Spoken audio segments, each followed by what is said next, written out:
Hey YouTube, long time no chat. So today I'm going to be recording a video that's a little bit different from the other videos that you guys can find on my channel. And I will actually be recapping the first trimester of my pregnancy. I'm currently in my third trimester and I am due with a little boy in March of 2021. So just 2 months time from now. I am so excited. And I wanted to make this video to share my experience because my experience thus far in pregnancy has not quite fit into any of the boxes, symptom wise or experience wise, that I've seen other people describe, either people here on YouTube or even my friends here in real life. And at the beginning of pregnancy, that can be very nerve wracking that you're not experiencing these big things that so many people experience. So, hopefully, my video will serve as a peace of mind for someone going through a pregnancy similar to mine, where you have zero to very mild symptoms. So, to begin, I had no implantation symptoms whatsoever. No cramping, no spotting. And I say that because those were two things that I looked for after my husband and I baby danced to give me some indication as to whether we had conceived, and I had none of that.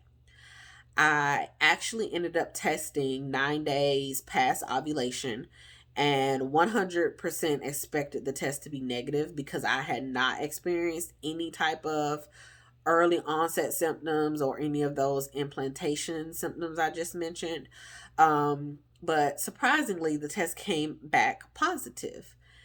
And before my positive pregnancy test, I did not allow myself to Google symptoms that I thought I felt because I just didn't want to get myself worked up for no reason.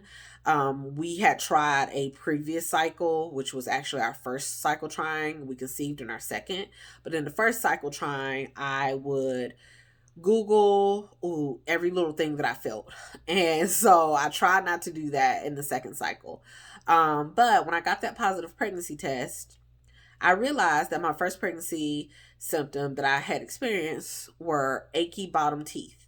So, about 2 days before I got that positive test, I had achy teeth mainly at night. So, they ached a little bit throughout the day, but then when I got ready to lay down at night, the aching just got so intense. Like, I would just want to go to sleep as fast as I could so I didn't have to feel them ache anymore. And I just thought that I had went overboard on the sugar because I ate a lot of gummies at the time. I love gummies. And I just assumed, okay, you just really overdid it with the sugar, Shanika. That's what your problem is. But then when I got that positive pregnancy test at 9 DPO, the achy teeth explained itself. And at that point, I allowed myself to Google if achy teeth was a pregnancy symptom. And I only actually found one case of a lady who said that she experienced it. But through reading other articles and things like that, I discovered that your teeth ache because of the rise in hormones, which made sense since it was an early pregnancy sign for me. And it lasted for about 4 to 5 days, and then it completely went away. And the only other symptom that I had in conjunction with my achy teeth was nasal congestion. The medical term for it is called rhinitis, and I've been dealing with that from pretty much the day after I got my positive pregnancy test all the way literally right this second. So the rhinitis has stuck with me throughout my entire pregnancy. There's not anything to necessarily treat it. You can take stuff like Benadryl or medications that your doctor prescribes you. I've used nasal strips and stuff like that, but nothing has really helped for an elongated period of time. So I've just been dealing with it. After my achy teeth went away, I was a little bit nervous because at first I just thought I had a cold. And then I finally realized that, hey, this isn't going away and I don't really have a reason to have a cold. realized that the congestion that I was feeling was rhinitis, or like through research I realized that I should say.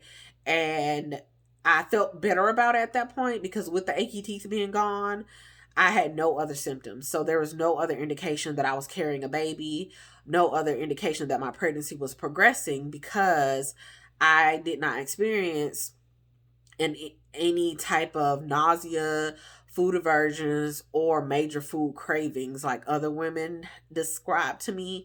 So that kind of made me worry. And then I started experiencing extreme lower back pain. And that also made me nervous because lower back pain is more so associated with early miscarriage. And being so early in the pregnancy and not having any of those other traditional symptoms, I became very worried throughout the 2 weeks that my back was hurting.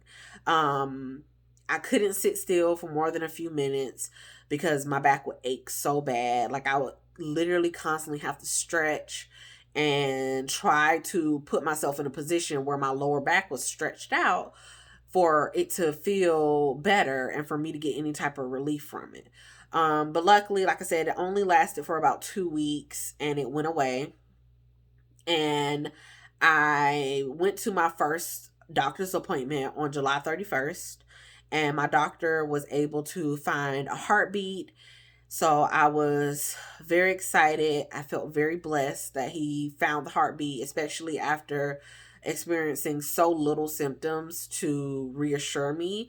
And it sounds silly to think that, oh, throwing up is going to reassure me that I'm pregnant, but you hear so many women talk about how, their nausea increases as the pregnancy goes because their hormones are increasing, and that's a sign that the pregnancy is progression. But when you progressing, but when you don't have any of those signs, it can be kind of worrisome that you don't have them. So I was very blessed when my doctor did locate the heartbeat. um as far as cravings goes, I didn't have any major food cravings. The only thing diet wise that changed for me, veggies were a huge part of my diet beforehand, and once I got pregnant, veggies just didn't sound good anymore. I could still eat them. They didn't make me nauseous or anything like that. They just didn't sound great. Like I literally just didn't want them. But I could eat them. They just weren't enjoyable. I enjoyed carbs much more. So potatoes were my friend. I love potatoes and anything pasta, like heavy food, like very starchy, carby foods. And when I told my doctor about it, just because she asked, she just explained to me it's your body's way of not getting sick. So maybe that's why I never experienced any nausea, because I immediately, I guess, gave in to the carbs. Like when I wanted them, I ate them. And she just told me it was like your body's way of fighting nausea. So maybe that's why I never experienced any nausea, because I literally gave in to the carbs. As soon as I wanted them, I ate them. Whereas beforehand, I was on a fitness journey, so I wasn't doing a ton of carbs. Um, at least not in the fashion that I was eating them at this point. Um, but yeah, other than those couple of things, with the achy teeth, the rhinitis, and the lower back pain, I experienced no other first trimester symptoms at all. Um, and I hope that this video helps someone who's going through something similar.